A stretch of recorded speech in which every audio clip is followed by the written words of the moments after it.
महाराष्ट्र की इस पवित्र भूमि में तो संत एकनाथ, संत तुकाराम, ज्ञानेश्वर जी, नामदेव जी, अनेक भक्तों की यह भजन स्थली, तपस्थली रही है।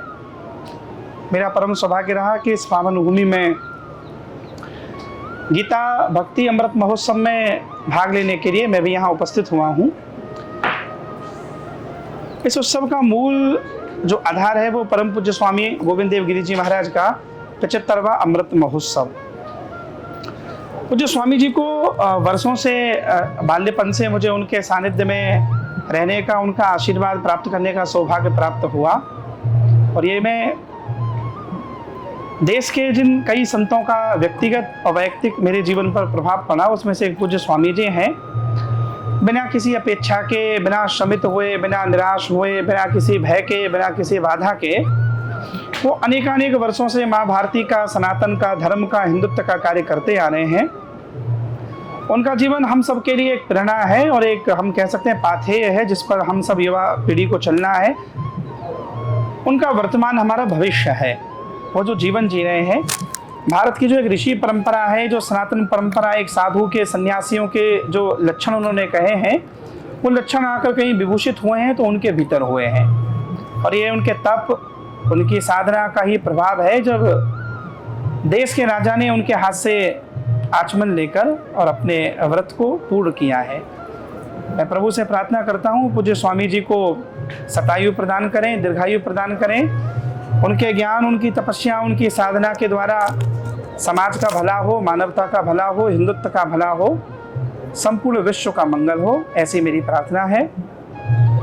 गीता परिवार के द्वारा यह दिव्य आयोजन हुआ है, चूँकि इसका नाम ही गीता परिवार है। गीता गंगोदकम पित्वा पुनर्जन्म न विद्यते। गीता रूपी जो अमृत का पान कर लेता है, मुझे लगता है उसे जीवन में फिर कोई आवश्यकता शेष नहीं रहती। सर्वोपनिषदो गावो दोग्धा गोपाल नंदनहा। गीता उपनिषद है।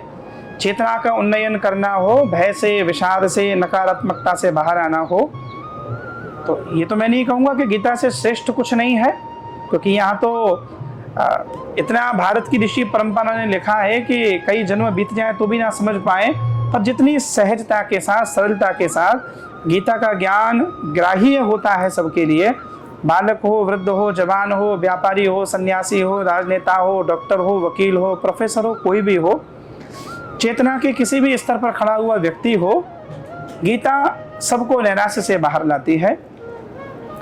इस 21वीं सदी में जब भारत के पास विश्व की सर्वाधिक युवा पीढ़ी है, युवा आंखें हैं, युवा जोश है, युवा पुरुषार्थ है, हम लोगों के लिए थोड़ा ये दुख और चिंता का भी विषय है। चाहे कोटा में IIT की तैयारी कर रहे बच्चों को 10th में, 12th में थोड़े नंबर कम आ जाने पर जब ऐसी कोई खबरें हम पढ़ते हैं कि 10वीं के छात्र ने फांसी लगाकर आत्महत्या कर ली, तो सच्ची बात तो ये उस दिन हमें रात्रि भर नींद भी नहीं आती।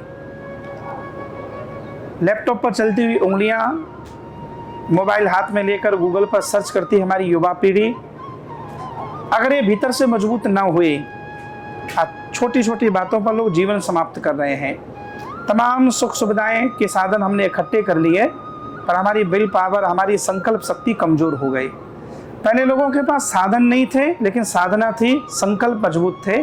कच्चे मकानों में पक्के लोग रहते थे, और पक्के मकानों में कच्चे लोग रह रहे हैं। तो हमें आवश्यकता है कि जैसे हम बच्चों के फ्रेंड सर्कल के बारे में बात करते हैं, आपके कौन कौन मित्र हैं, मुझे लगता है एक पिता और एक माँ के रूप में हमारा कर्तव्य है कि गीता को जीवन का मित्र बना दें, मीत बना दें। अर्जुन भी इस कुरुक्षेत्र से तभी बाहर निकल पाया जब श्री कृष्ण जैसा सारथी था। हमारे यहाँ ग्रंथ कहते हैं जो ग्रंथियों को खोल देता है। तो जो ग्रंथियाँ हमारी चेतना पर, हमारी विचार पर, हमारे चिंतन पर, हमारी दृष्टि पर, हमारे संकल्पों पर जो ग्रंथियाँ हैं, निश्चित रूप से गीता के द्वारा दूर होंगी। गीता परिवार के द्वारा जो यह वैश्विक अभियान प्रारंभ किया गया है, ये अपने पूर्णत्व को प्राप्त करे, ऐसी मेरी शुभकामनाएं हैं। गीता अमृत भक्ति महोत्सव भी ये आयोजन पूर्ण होते होते अपने उद्देश्य को, अपने अभीष्ट को प्राप्त करेगा। एक संत के दर्शन करने से जीवन धन्य हो जाता है। यह आनंदी की भूमि तो अति पावन पुनीत तो पहले से ही थी, इतने संत महापुरुषों के चरण स्पर्श के बाद ये अति पावन हो गई। अब हमारे यहाँ ये कहा गया कि अमृत है कहाँ। किसी ने कहा समुद्र में अमृत है, किसी ने कहा लक्ष्मी में अमृत है, किसी ने कहा सुंदरी में अमृत है, तब किसी ने कहा कि कंठे सुधा बसती वही भगवत जना नाम। महापुरुषों के कंठ में अमृत है, महापुरुषों के ज्ञान में अमृत है, महापुरुषों के वचनामृत में अमृत है। तो यहाँ तो जिसका जितना बड़ा पात्र हो, खाली तो कोई नहीं जाएगा। यहाँ कोई रिक्त होकर आए, श्रद्धावान लभते ज्ञानम ऋते ज्ञानान्न मुक्ति, श्रद्धा से ज्ञान मिलता है, ज्ञान से मुक्ति मिलती है, तो यहाँ से लेकर जाएंगे। यह उत्सव अपने नाम को सार्थक करेगा। यहाँ गीता के द्वारा भक्ति भी मिलेगी, भक्ति होगी तो अमृत भी होगा और जीवन महोत्सव बनेगा। मेरी शुभकामनाएं।